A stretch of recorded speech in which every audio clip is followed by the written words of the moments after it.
Au nom de l'Assemblée générale, On behalf of the General Assembly, I have the honor to welcome His Excellency William Samoei Ruto, President and Commander-in-Chief of the Defense Forces of the Republic of Kenya, and invite him to address the Assembly.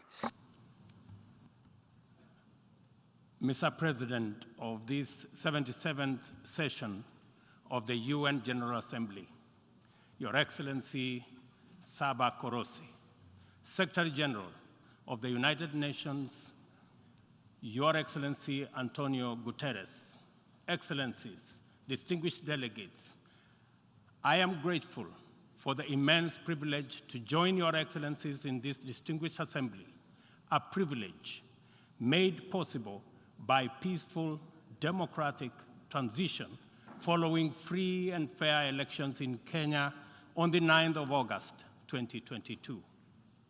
Elections that not only stand as testimony of the universal power of democracy, but also of the manifest ability of African peoples to invest in stronger nations and a secure future, robust institutions, effective constitutions, and the impartial administration of the rule of law guarantees the achievement of shared aspirations.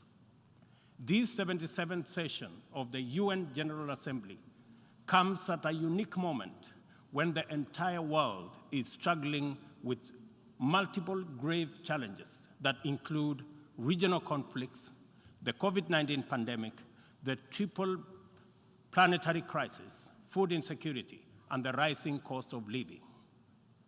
I take this opportunity to congratulate you, Mr. President, on your election to preside over this session, and to express my confidence that your wealth of experience offers us significant assurance of your good leadership. Your motto, solutions through solidarity, sustainability, and science, succinctly captures with particular resonance the urgent imperatives of our time. I assure you of Kenya's firm support and cooperation during your tenure. I further take this opportunity to commend your predecessor, His Excellency Abdullah Shahid, for his bold steps in steering the United Nations community and for ensuring its business continuity under the unprecedented circumstances occasioned by multiple global threats, such as the COVID-19 pandemic. Excellencies, human well-being is under grave threat. The health of the planet requires urgent attention. The immense pressure exerted by conventional threats such as climate change, the global food crisis, terrorism, cybercrime, and armed conflict has been compounded by unprecedented, devastating disruptions due to COVID-19. I express my approval of the theme for this session, a watershed moment, transformative solutions to interlocking challenges. Because it boldly signals the window of opportunity we now have to escalate our engagement from firm consensus to decisive action. In many respects, the COVID-19 pandemic stripped us of many illusions and exposed stark justice and solidarity deficits in the face of existential crisis. It brought into sharp focus the global economy's two-lane highway, repressively patrolled by a rising tide of exclusionist nationalism, a specter that undermines prospects of collective action and significantly impairs the resolve of the international community to guarantee fundamental rights, including safety and dignity of the world's vulnerable majority. It is also for this reason that many nations, especially from the global south, now advocate for the democratization of the global governance and a reimagined multilateralism that is inclusive and works for the good of all. Kenya stands ready to work with other nations to achieve the Pan-Africanization of multilateralism, and a more just and inclusive system of global governance. It is important to reflect on these matters as we do our best to get our people, enterprises, and industries back on their feet so that the engine of development can power our societies towards prosperity that actually leaves no one behind. Building back better is the universal rallying call to incorporate lessons learned into doing more in a better way to recover from the shock. I suggest that we have a golden opportunity to faithfully adhere to this motto by augmenting it in word and in deed with an additional B, building back better from the bottom. Building back better from the bottom upwards is essentially about including the marginalized to working maturity in the economic mainstream. The bottom millions relentlessly wage their daily battle for survival in a crowded arena characterized by scarcity of opportunity and generally precarious existence. The ingenuity, optimism, resilience, and energy in this ever-bustling bottom is sometimes called hustling. Invisibly to policymakers and beyond the reach of many public services, these hustlers take nothing for granted, surviving overwhelming odds and frequently succeeding greatly. In the words of Abraham Lincoln, things may come to those who wait, but only things left behind by those who hustle. It is time to bolster the resilience of our nations, to mainstream these millions through deliberate strategies and efforts for economic inclusion by building back better from the bottom up. The interlocking challenges of conflicts, triple planetary crisis, and the global food crisis have impeded our momentum and obstructed our focus on achieving fundamental transformations towards sustainable development. In the Horn of Africa region, severe drought and disruption of supply chains due to the COVID-19 pandemic, as well as the Russia-Ukraine conflict, have left us food insecure, and consequently, we have been constrained to repurpose our strategies to prioritize drought and famine relief, insulating education and from disruption, and improving social protection and healthcare systems to secure the well-being of our people. Many countries now bear witness to the unsettling phenomena of rivers, canals, and water reservoirs that are drying up on account of drought and heat waves occasioned by climate change. Kenya is no exception. The northern arid and semi-arid rangelands of our country have been gravely impacted by drought, whose severity has not been seen or experienced in 40 years.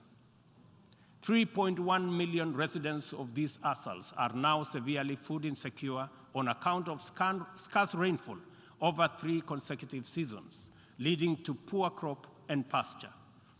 This unprecedented confluence of intensely adverse events has exacerbated water scarcity and starvation, worsened by rising food prices, thus complicating Kenya's roadmap towards delivering good quality of life to our citizens and hindering the progress to achieving SDG number 6 and SDG number 2.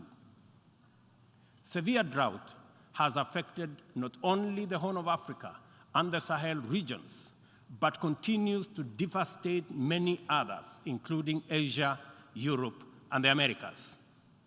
If for no other reason, the fact that we all are in this together must strengthen the case for concerted efforts across continents. With this in mind, I call on member states and all relevant stakeholders to demonstrate strong political will and showcase effective cooperation by supporting the most affected countries financially, as well as through sharing land restoration and climate change adaptation technologies. It is through collaboration to expand inclusion that we can attain a new paradigm in multilateralism. The latest report of the Intergovernmental Panel on Climate Change reminds us that we cannot afford to waste another moment debating the merits of doing something vis-à-vis doing nothing. It will soon be too late to reverse the course of events, and then even the best possible interventions will not suffice.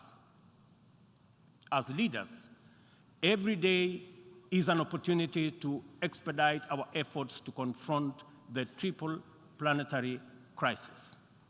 It will be recalled that during the Stockholm Plus 50 meeting, which Kenya had the honor of co-hosting with Sweden, there was consensus from states on the need to act urgently in addressing environmental impacts.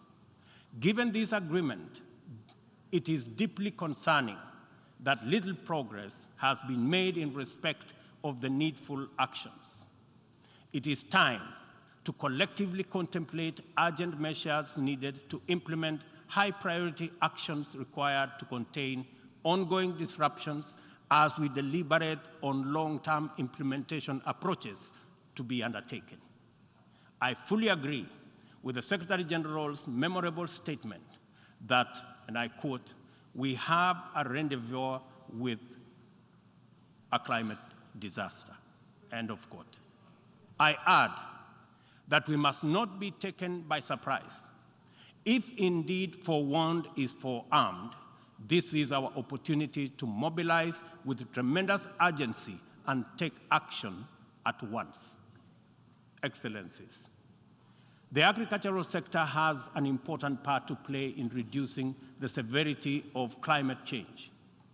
A number of practices have a bearing, positive or negative, on various dimensions of the environment. Investing in modern agricultural technology is therefore one important avenue towards tackling prevailing environmental changes.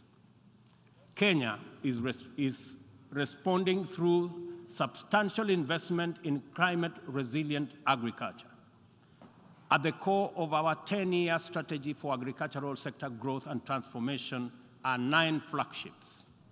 They include the registration of farmers to direct incentives, improving farmer practice through customized extension services, monitoring of emergency food reserve stocks using digital food balance sheet, and the use of early warning systems to monitor food supplies and market prices.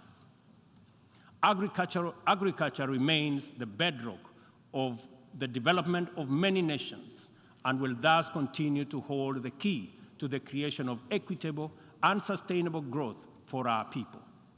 No country, large or small, has ever attained significant growth without modernizing its agricultural sector. And as we rededicate ourselves to these targets, we must, in the immediate term, find answers to the severe deficit in the availability, flow, and accessibility of fertilizer to our farmers worldwide. I couldn't agree more with Secretary General Guterres on his warning right here yesterday that, and I quote, "Without action now, the global fertilizer shortage will quickly move into a global food shortage," end of quote. We are encouraged to note that education, health, agriculture, and numerous other public services have become increasingly reliant on digital access. The world needs greater investment in the development of ICT infrastructure, accompanied with policies that support innovation and increased acquisition and deployment of technology. In so doing, we should be driven by the conviction that these measures offer a viable shortcut to poverty reduction and the promotion of inclusive development. I call for stronger global partnerships to enhance ICT infrastructure in developing countries and bridge the yawning digital divide between the global south and the rest of the world. Excellencies, This 77th session of the Assembly follows the commemoration of the 50th anniversary of the United Nations Environmental Programme, UNEP, at 50, as well as Stockholm plus 50, and the 4th United Nations Ocean Conference in Lisbon. Outcomes of these conferences demanded real commitment to address global environmental concerns as a matter of urgency and for a just transition to sustainable economies that work for all people. The March 2022 landmark resolution of the 5th United Nations Environmental Assembly in Nairobi to end plastic pollution is a decisive signal to the world that the world is prepared and motivated to act on this menace. Kenya is committed to work closely with other nations to pursue legally binding instruments aimed at bringing an end to plastic pollution. As the host nation to UNEP and the UN Habitat, Kenya affirms that these critical United Nations agencies have an indispensable role in the promotion of environmental sustainability globally, as well as developing socially and environmentally sound and sustainable cities. In keeping with its strong commitment to multilateral institutions, Kenya has made available more land for the United Nations office in Nairobi to facilitate the upgrading of its complex. I take this opportunity to call on member states to complement this contribution through enhanced financing to adequately modernize the UN facilities in Nairobi. Kenya remains a strong advocate for making the sustainable use of oceans and blue economy resources a development priority, holding the firm belief that significantly increased investment in this essential sector can end hunger, can also reduce poverty, create jobs, and spur economic growth. I urge the Secretary General to continue calling attention to the urgent need to develop this vital sector. In particular, I call on developed countries to invest in sustainable fishing, protect marine ecosystems, and share ocean-based climate solutions with developing countries. For our part, I am pleased to report that building on the historic 2018 Sustainable Blue Economy Conference in Nairobi, Kenya is reviewing its national blue economy strategy to strengthen community structures in participatory management of fresh water, coastal and marine resources, and ecosystems. The strategy is expected to contribute to our economic development through food and nutrition security, coastal and rural development, and income increases along the aquaculture value chain. It also enhances maritime transport and tourism. We invite development partnerships to invest in Africa towards building capacity to sustainably utilize marine resources. We must rally together to make the best use of Africa's vast blue resources in developing our economies while meeting our climate targets. As we look forward to the 27th Conference of Parties to the United Nations Framework Convention on Climate Change, COP27, scheduled for Sharm el-Sheikh in Egypt, it is logical to expect that member states will shift their attention towards the development and implementation of frameworks for climate change mitigation. Accomplishment of pending actions by member states is essential for the implementation work that lie ahead. I therefore call upon all of us to urgently deliver on all commitments made towards climate change financing. On this matter, it is critical to emphasize that we are running out of time. Over the past decade, Kenya has sustained its aggressive pursuit for rapid socioeconomic transformation through three principal roadmaps. First is the Kenya National Vision 2030. Second, the formal long-term blueprint aimed at transforming Kenya into a newly industrialized, upper middle-income country, providing high quality of life to its citizens in a clean and secure environment by 2030. The second has been the Africa Union's Agenda 2063, and the third, the Sustainable Development Goals. Kenya looks towards tapping into a variety of resources to catalyze the achievement of these interlocking and mutually reinforcing objectives. The disruption and ensuing crisis due to COVID-19 pandemic compelled us to diversify our focus into new interventions, including economic stimulus program, a COVID-19 economic recovery strategy, and a COVID-19 socio-economic re-engineering recovery strategy, all aimed at mitigating the adverse impacts of the pandemic. I confirm that we have done the best of everything we could in the circumstances.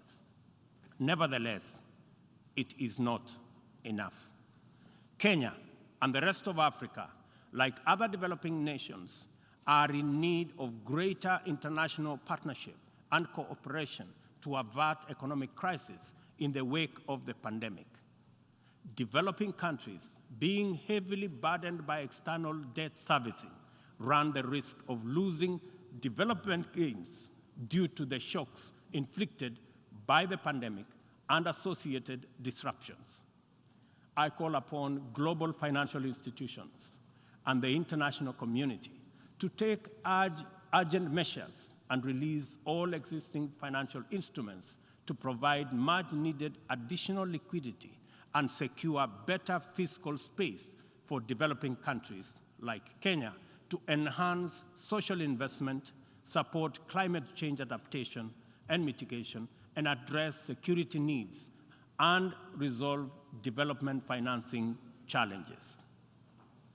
On behalf of Kenya, therefore, I join other leaders in calling upon the World Bank, the International Monetary Fund, and other multilateral lenders to extend pandemic-related debt relief to the worst-hit countries, especially those affected by the devastating combination of conflict, climate change, and COVID-19.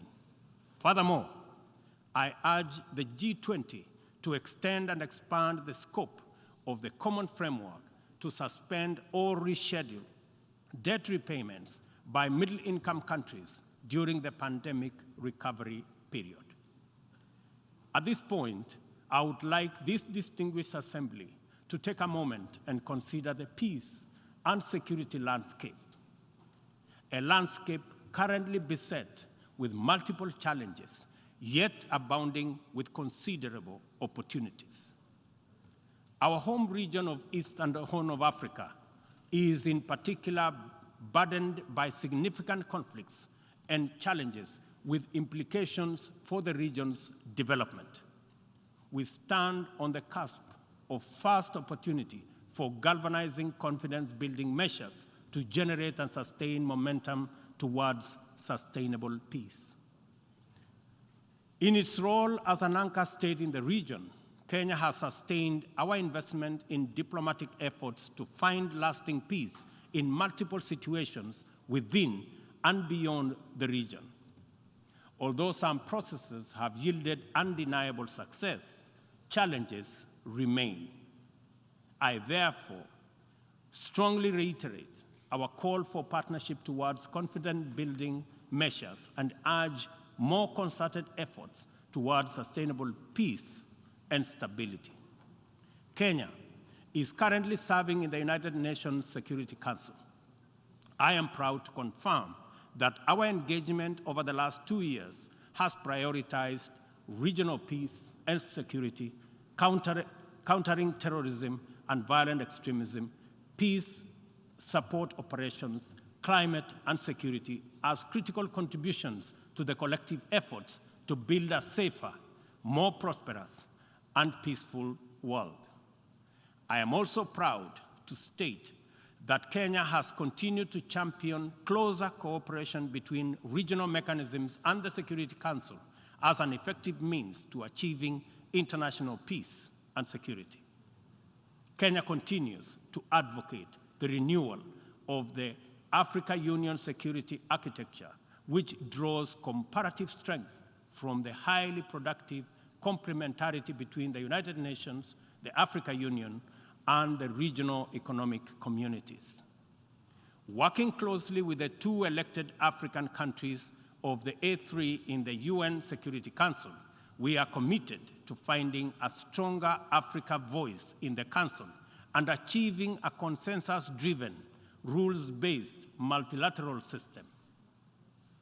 It is our manifest intention to see greater Pan-Africanization of the global agenda in order to make multilateralism work for the people of the world in their diversity. It is time for multilateralism to reflect the voice of farmers, represent the hopes of villagers, champion the aspirations of pastoralists, defend the rights of fisherfolk, express the dreams of traders, respect the wishes of workers, and indeed protect the welfare of all peoples of the global South.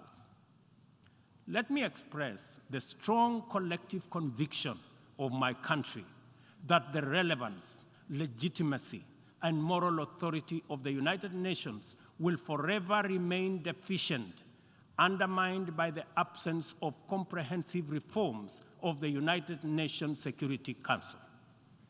We therefore remain firmly committed to reforming the Security Council to make it a more effective, representative, and democratic global institution. Given the magnitude and variety of challenges the world continues to confront, a more fit for purpose United Nations is urgently needed, one that possesses the legitimacy and efficacy in dealing with threats to international peace and security. A just and inclusive world order cannot be spearheaded by a United Nations Security Council that persistently and unjustly fails the inclusivity criterion. Similarly, threats to democracy will not be credibly resolved by an undemocratic and representative Security Council. It is vitally important for this critical institution to reflect the values it is entrusted to protect, to defend, to uphold on behalf of humankind. We welcome the call by President Biden this morning for the expansion of the membership of the Security Council as a significant step in the right direction, and we look forward to building consensus for the actualization of the same. The COVID-19 pandemic severely disrupted health systems, seriously challenging the implementation of programs that are vital for the realization of health-related sustainable development goals. To place us firmly back on track and accelerate our progress towards these SDGs targets, it is imperative for us to foster sustainable partnerships between governments, other state actors, the civil society, and the private sector. This modality of collective action is particularly vital for building resilient health systems whose importance in enabling us withstand future pandemics and other health crises can no longer be disputed. For this reason, Kenya will continue to strongly support the development of legally binding World Health Organization international instrument to anchor global solidarity and promote equity. The fact of the matter to see the severe deficit of these critical values in our present multilateral configuration.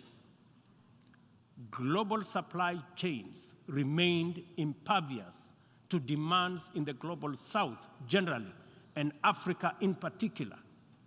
Unequal access to vaccines underscored this unjust and unequal situation with unforgettable clarity. Whenever human life, security, and welfare is in jeopardy, it is immoral to administer interventions through frameworks that are anchored on fundamental inequality. We are all witnesses to admirable demonstrations of effective solidarity in response to crises in various parts of the world.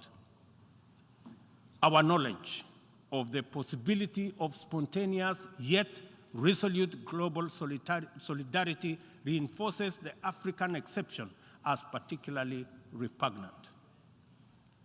From genocides and civil conflict to famine and pandemics, the African continent is consistently left behind to bear the brunt of weak solidarity and disastrous failure of multilateralism. History indicates the last time Africa was the focal point of strong and effective multilateralism and multilateral consensus was during the Berlin Conference of 1884-1885, and the character of the ensuing interventions casts a long shadow to date. Not to put too fine a point to it, the failure of multilateralism during crises which relegate the people of Africa outside the cycle of moral consideration and normalizes humanitarian neglect and other casual injustices are failures of humanity. Nothing about Africa, and I say nothing about Africa or its people makes it acceptable for this type of failure to persist in this era. And we have an urgent moral duty to do better, and to right this wrong. For decades, Africa has borne the brunt of three epidemics: the HIV, tuberculosis, and malaria. I applaud innovative partnerships like the Global Fund for their progress in addressing the three menaces, and also welcome the ambitious targets set for the 7th replenishment cycle. Kenya is committed to supporting the Global Fund and implementing the agreed targets in order to actualize our pledge at the replenishment conference. Kenya calls upon all countries implementing the Global Fund programs, especially fellow African states, to remain at the forefront in championing for successful replenishment of the fund. This way, the mobilization of much-needed resources is enhanced, bringing us closer to the final elimination of these dangerous diseases. In conclusion, Kenya joins the Secretary General in calling for the strengthening of multilateralism as the only sustainable path to a peaceful, stable, and prosperous world for all. This is the imperative of our time and the call of this moment. It is time to work on the trust deficit with stronger conviction that none of us is really safe until all of us are safe. The theme of the 77th session, and I quote, "a watershed moment, transformative solutions to interlocking challenges," end of quote, demands that we recognize the crises we must confront are interlinked in a complicated way. They can only be effectively addressed through more imaginative strategies and innovative formula. A population of 8 billion people in a densely networked world increasingly looks up to the multilateral system as the anchor for their individual aspirations directly and indirectly through robust national frameworks. Increasingly, therefore, the United Nations system is expected to be responsive to these needs, and for the proceedings in this forum, in a forum like this, to speak to ordinary people in far-flung reaches of our incredibly diverse globe. It is impossible to address all their individual needs directly, but it is possible to respond to all of them by speaking with conviction to the universal values of equality, inclusion, justice, solidarity, and collective action, and by making sure that all our interventions effectively reflect them with clarity. The integrity of the international order must be measured by the distance separating our resolutions, consensus, and agreement from decisions, actions, committed, interventions, and effective solutions. A watershed moment, therefore, demands that we reduce that gap drastically and quickly. Kenya pursues numerous essential domestic agenda through the multilateral framework. We are heavily invested in the strength, effectiveness, and eventual success of all interventions formulated by the United Nations. It is important that the output of this and other similar fora achieve immediate resonance in the minds and lives of our youth still seeking opportunity to express and actualize themselves, our farmers working to feed nations, our Juakali entrepreneurs striving in pursuit of success in the informal economy, and our professionals who formulate policy, implement strategy, and monitor service delivery in public and private sectors.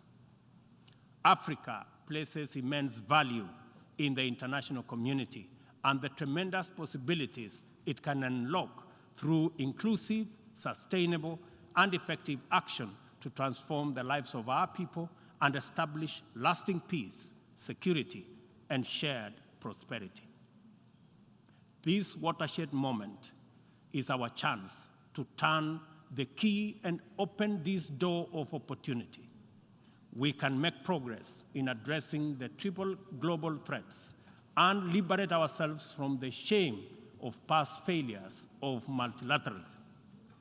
At this watershed moment, we must not only choose, but also act decisively to bequeath our children and their children a greener, safer, healthier, and more abundant earth.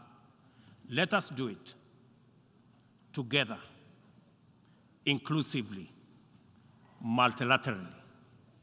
I thank you.